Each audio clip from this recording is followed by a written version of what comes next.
तर नमस्कार मंडळी, तुमचं परत एकदा बैठक रिजवर स्वागत आहे. आपण परत एक धमाकेदार व्हिडिओ घेऊन आलेलो आहोत. लग्नानंतर होईलच प्रेम ह्या मालिकेचा 7 जानेवारीच्या एपिसोडमध्ये काय घडणार आहे ते आज आपण ह्या व्हिडिओमध्ये पाहूया. चला तर मग सुरू करूया. तर आजच्या एपिसोडची सुरुवात ही कालच्याच एपिसोडच्या एंडिंगपासून होते की मानिनीला ती व्हिडिओ बघायची असते आणि पिऊ तिथून पळून जाते. तर मानिनी म्हणते की आता मी व्हिडिओ कसा बघणार. तर काव्या म्हणते की माझा मोबाईल आहे ना, माझ्या मोबाईलमध्ये बघूया. तर मग हे आता पिऊ जाते पार्थकडं. रम्या व स्वात्या पण ही व्हिडिओ बघत असतात. त्यानंतर नंदिनी तिच्या घरात बघत असते आणि वॉचमनही तिथे बघत असतो त्याच्या मोबाईलमध्ये. हा एक व्हिडिओ आहे ज्यांनी ह्यांनी जीवानी बनवलेला असतो नंदिनीसाठी, सगळ्या मीडियाची हेल्प घेण्यासाठी असं. चला तर मग या व्हिडिओमध्ये काय आहे आपण बघून घेऊया.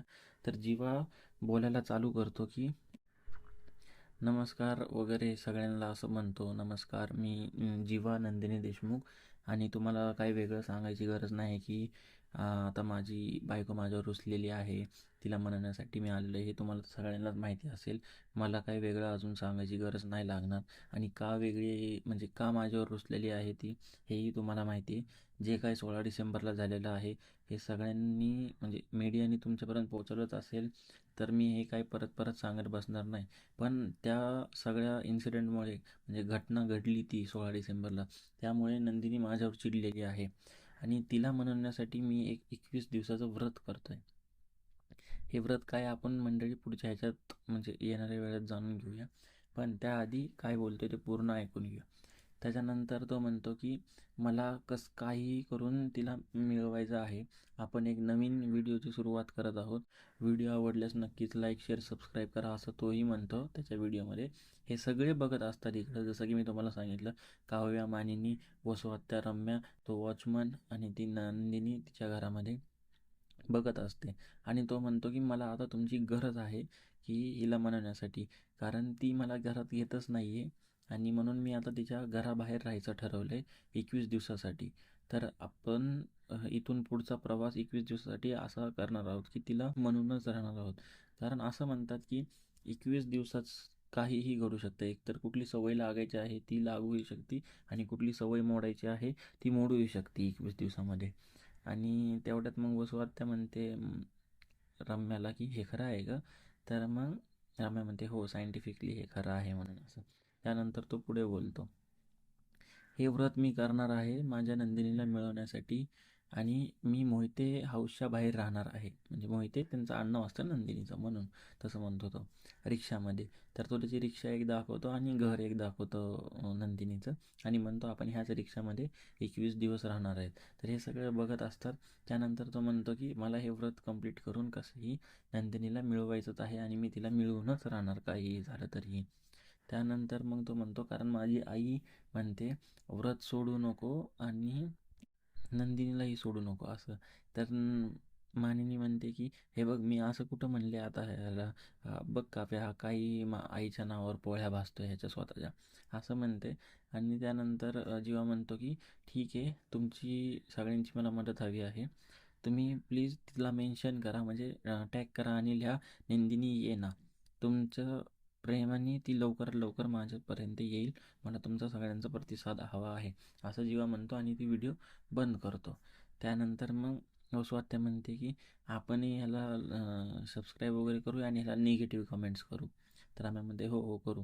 पण स्वात्या म्हणते की आपल्याला अजून एक काम करावं लागणार आहे. तर आम्ही म्हणते काय, आपल्याला खूप सारे फेक अकाउंट्स बनवावे लागणार आहेत निगेटिव्ह कमेंट करायला. तर रम्या म्हणते की ठीक आहे ना, घे बनवायला लगेच, आपण त्याच्यावरून त्याला निगेटिव्ह कमेंट्स करायला चालू करू. त्यानंतर मग नंदिनीचं बोलणं दाखवलं की काय हा बालिशपणा लावला यांनी, हे सगळं कशाला उगाच करतायत. त्यानंतर हा छोटासा सीन होता. परत मग आपल्याला वॉचमन दाखवतो की खुश झालेला आहे आणि जीवाला म्हणतो की जीवा भैया आहे बघा सगळं किती प्रतिसाद भेटतो लोकांचा असं. झडजवून टाकली ही व्हिडिओ सगळ्यांना असं.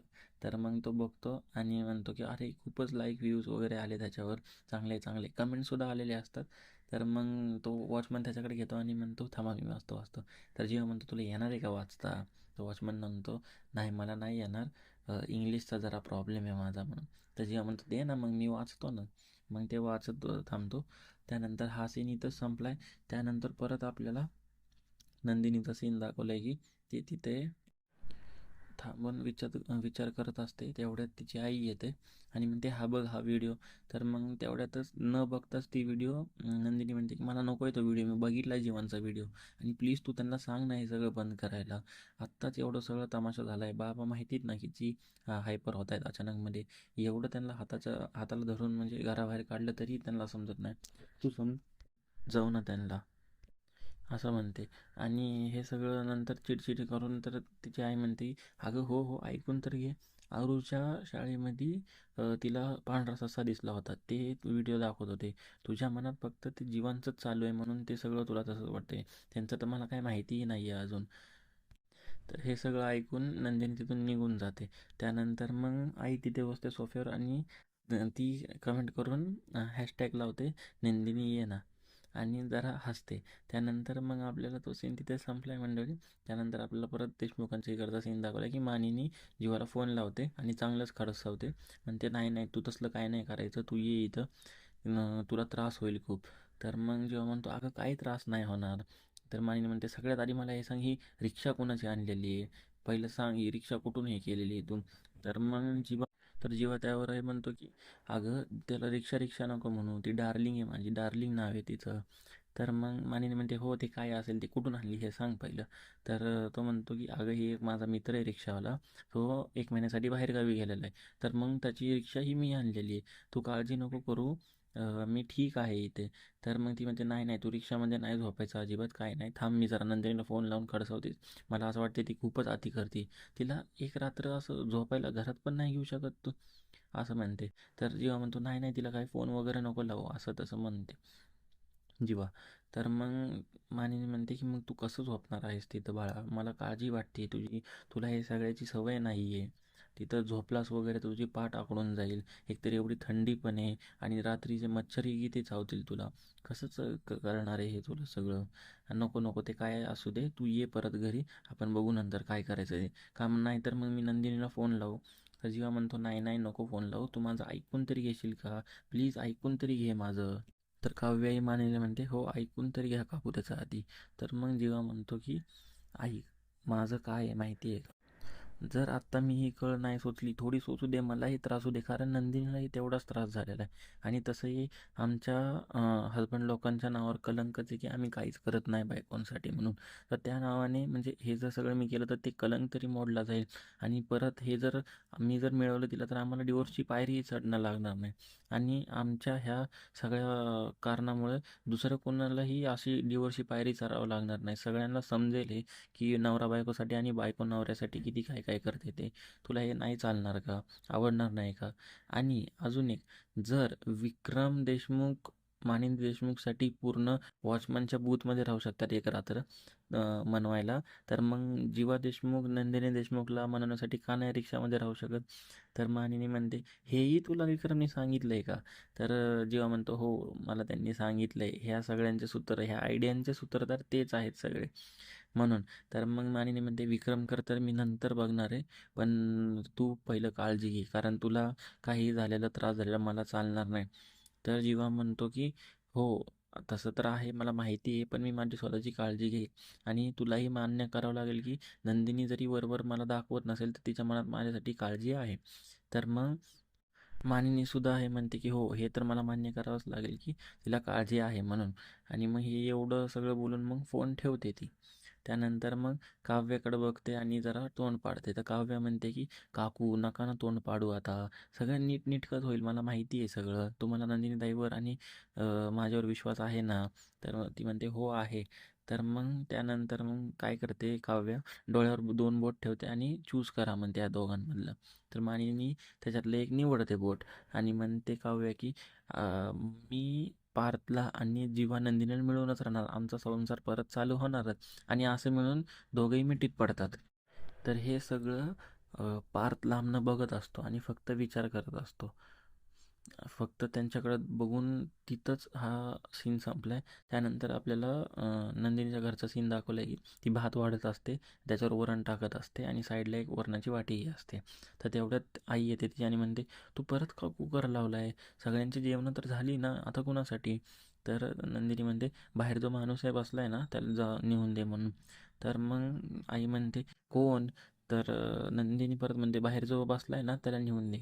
तर मग आई म्हणते की अगं तो तर आत्ता पहिला दिवसही नाही त्या वॉचमनचा आणि तू त्याच्यासाठी खायला देते म्हणून म्हणजे जेवण वगैरे करून देते एवढ्या रात्रीचं. तर मग नंदिनी तेवढ्यात पटकन बोलून जाते की वॉचमन नाही गं, जीवांसाठी म्हणते मी. तर आई म्हणते चला मला माहितीच होतं की तू जीवांसाठी देते, पण हे सगळं तुझ्या तोंडून ऐकलं तेच चांगलं झालं. आणि एवढं म्हणून हा सीनही इथंच संपलाय. त्यानंतर पार्थ त्याचं काम करायला घेणार असतो आणि त्याची वही काढतो. तेवढ्यामध्येच त्याला नंदिनीचं काव्याचं स्केच दिसतं, जे की काव्य 2.0 असतं म्हणून. तर त्याला सगळं ते आठवत राहतं सारखं सारखं पाठीमागचं. तर तो उठून बाहेर थोडं साईडला जातो आणि फाडायला लागतो. तेवढ्यात त्याच्या आतलं प्रतिबिंब त्याच्या बेडवर बसलेलं असताना म्हणतो ए ए काय करतोय काय करतोय. तर पार्थ म्हणतो कोण आहेस तू. तर मग तो म्हणतो की मी तुझ्या आतला आवाज आहे म्हणून. तर मग तो क्रीम लावत असतो आणि म्हणतो की हे बघ हे माझ्या मांजरीचं क्रीम आहे, तुला आठवत आहे ना तू पण एकदा लावलं होतं आणि तेवढ्यात बाबा आले होते म्हणून. तर हो, पण आत्ता तो पार्थ कधीच मेलाय आणि वेगळा होता तो पार्थ खूपच. तर मग तो आतला जो असतो तो म्हणतो की हो मला माहिती आहे, पण ती काव्य ही वेगळी होती. तुझे एफर्ट तिच्यापर्यंत पोहोचत नव्हते जसे आत्ता तिचे तुझ्यापर्यंत पोहोचत नाही. ती तुझीच आहे रे.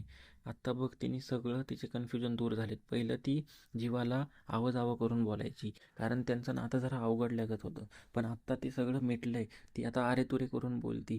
जेव्हा तुमचं लग्न झालं होतं चौघजणांचं, तेव्हा नंदिनी आणि तुझ्यामध्ये सगळं सॉर्ट करून घेतलं होतं तिने, की आता आपल्यामध्ये काहीच नाही, आपण फक्त मित्र आहोत म्हणून. तसं आत्ता जीवाने काव्यही मित्रच आहेत फक्त आणि नात्याने दीर एवढंच. तर तुझ्या मनातही काव्याबद्दल काळजी आहे, पण तू ते दाखवत नाही आहेस. पण ही जी काव्य 2.0चं स्केच आहे ना, ते तुझ्या मनामध्ये परत प्रेम उद्भवेल मला चांगलंच माहिती आहे. तर तो परत त्या स्केचकडे बघत असतो आणि तेवढ्यातच हा सीन इथे संपतो, कारण की तो आतला प्रतिबिंब निघून जातो तिथून. तो फक्त बघतच राहतो स्केचकडं. त्यानंतर गार्डनमधला सीन दाखवला आहे नंदिनीच्या इथला, की तो वॉचमन जो आहे ना, तो कुणाला व्हिडिओ असे काढत राहतो. म्हणतो की रडत रडत मला इथं जेवायला सुद्धा नाही आहे, मी इथं सकाळपासून राबतोय, असं तसं रडत रडत राहतो. तेवढ्यात जीवा येतो आणि बघतो हा कशासाठी व्हिडिओ काढतोय म्हणून. आणि तो व्हिडिओ झाल्यावर त्याला म्हणतो गप रे मुन्ना, रडू नको, काय झालं तुला, भूक लागली आहे का. तर तो म्हणतो नाही, की माझी जी पिंकी आहे ना, ती हा व्हिडिओ बघून जरा तिच्या मनामध्ये माझ्याबद्दल प्रेम येईल म्हणून हा व्हिडिओ बनवला आहे. तर मग जीवा म्हणतो की हो का, बरं म्हणजे तुला खरंच भूक नाही लागलेली. तर तो वॉचमन म्हणतो की गुड्डू नाही मी तर माझं पोट तर कधीच भरलेलं आहे, मी भेळ वगैरे खाऊन आलो होतो. तर मग जीवा म्हणतो तुझं बरं ठीक आहे, तू खाल्लंयस का, चल तुझं पोट तर भरलेलं आहे, पण माझ्या पोटाचं काय, माझं पोट अजून नाही भरलेलं, जेवायला पण नाही आहे मला. आणि मोबाईलची बॅटरीसुद्धा ऑफ झालेली, म्हणजे सगळी संपलेली. नाहीतर मी ऑनलाईन ऑर्डर केलं असतं, काय करू काय कळतच नाही आहे. म्हणून असं 1-2 सेकंड जातात. तेवढ्यातच मग नंदिनीची आई त्याने म्हणते वरण भात खाणार का. आणि तो मागं पलटून बघतो तर त्याच्या ताटामध्ये तसं असतं. तर मंडळी आजचा एपिसोड एवढ्यावरच इथंच संपला आहे. तो आता पुढचं जे होणार आहे ते आता आपण येणाऱ्या आत्ता व्हिडिओमध्ये सांगेलच. पण तोपर्यंत एवढंच. तर धन्यवाद मंडळी माझा पूर्ण व्हिडिओ बघितल्याबद्दल. व्हिडिओ आवडल्यास नक्कीच लाईक शेअर सबस्क्राईब करा आणि बेल नोटिफिकेशन ऑन करायला विसरू नका, ज्याने की जेव्हा केव्हा मी आपल्या यूट्यूब चॅनलला व्हिडिओ टाकेल सगळ्यात आधी त्याचं नोटिफिकेशन तुम्हाला येईल. जर तुम्ही बेल नोटिफिकेशन ऑन नाही केलं तर ते व्हिडिओची नोटिफिकेशन तुम्हाला नाही येणार. तर नक्की सबस्क्राईब बटनवर प्रेस करा आणि बेल नोटिफिकेशन ऑन करा.